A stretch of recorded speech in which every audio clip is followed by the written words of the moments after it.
Hello sir, Namaskar, good evening. My name is Abhimanyu Singh. I am highest qualification MA in Political Science. I am current location Satna MP.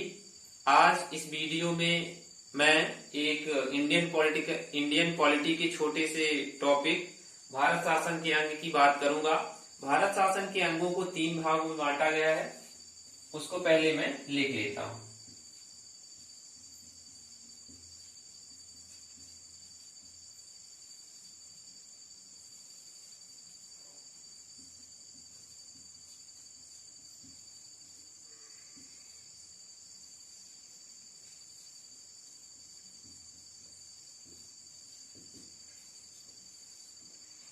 तीन अंगों की बात करेंगे। पहले पे व्यवस्थापिका, दूसरे नंबर पे कार्यपालिका और तीसरे नंबर पर न्यायपालिका आती है। जैसे हमने भारत शासन के अंगों को 3 भागों में बांटा, वैसे ही व्यवस्थापिका को भी 2 अंगों में बांट करके पढ़ेंगे। 2 अंगों में से जो पहला अंग आता है उसे हम राज्यसभा के नाम से जानते हैं और दूसरे को लोकसभा के नाम से जानते हैं।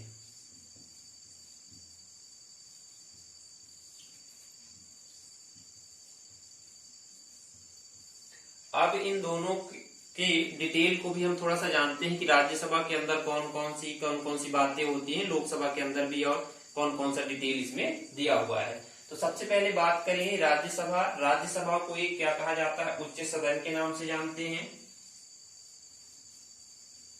उच्च सदन के नाम से। वहीं लोकसभा की बात करें तो लोकसभा को निम्न या लोकप्रिय सदन के नाम से जानते हैं।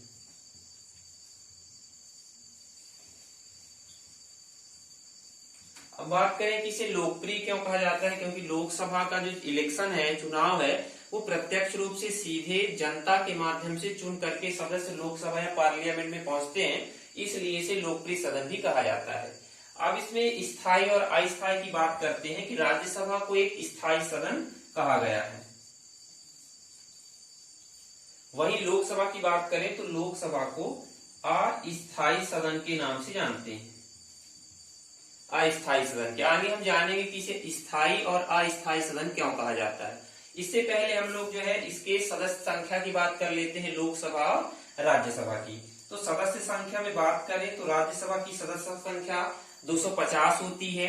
200 अधिकतम 250 होती है। 250 में से जो 12 सदस्य ऐसे होंगे जो राष्ट्रपति मनोनीत करेगा, किसमें 250 में से। तो हम इनमें 250 में से -12 मनोनीत वाले सदस्यों को हटा देते हैं, तो निर्वाचित सदस्य जो होंगे वो बचते हैं 238।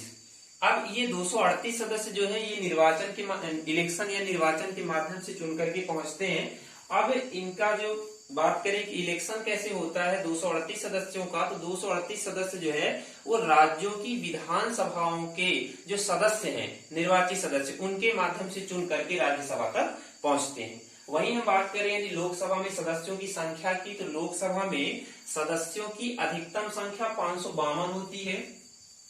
552 होती है। इनमें से 2 ऐसे सदस्य होंगे, माइनस इसमें हम 2 कर देते हैं। कैसे सदस्य होंगे, जो एंग्लो इंडियन समुदाय के होंगे। एंग्लो इंडियन, अब समझे एंग्लो इंडियन क्या है। एंग्लो इंडियन उन्हें कहा जाता है जो ब्रिटिश लोग थे, अंग्रेज, उनकी संतान और भारतीय हों।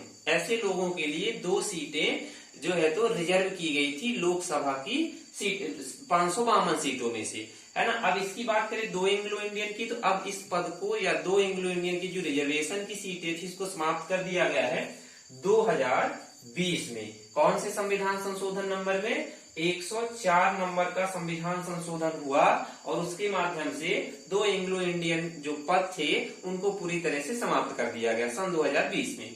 अब इन 550 बचते हैं। यदि हम बात करें तो 550 सदस्य, इनमें से बात करें तो 550 में से 530 सीटें होंगी, वो कहां से आएंगी, राज्यों से चुन करके सदस्य पहुंचेंगी। 530 जो सदस्य संख्या है, यहां लिख देते हैं राज्यों से आएगी। और इसमें बात करें 530, अब बस्ती कितनी है, 20।